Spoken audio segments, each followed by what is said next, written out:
ప్రాణిహితకారిణి సువేణి మధురాని మానిని విధేహి తవనవాణి ధృతవాణి మానిత తమాని తనవాని నమనాని.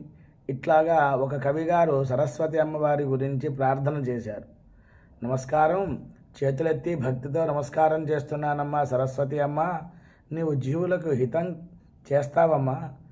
ఆకలి వేసిన వాడికి ఆకలి వేస్తోంది అని చెప్పాలి అంటే నీ అనుగ్రహమే కదా.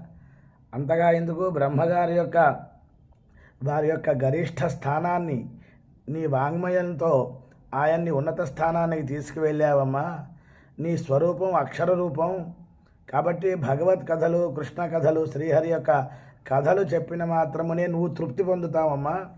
సరస్వతి అమ్మవారిని ఎలా పూజిస్తాం? పసుపు కుంకుమ అక్షతలు అక్కర్లేదు. భగవత్ కథలు, కృష్ణ కథ, శ్రీహరి యొక్క కథ, శ్రీహరి కథ చెబుతూ ఉంటే సరస్వతి అమ్మవారిని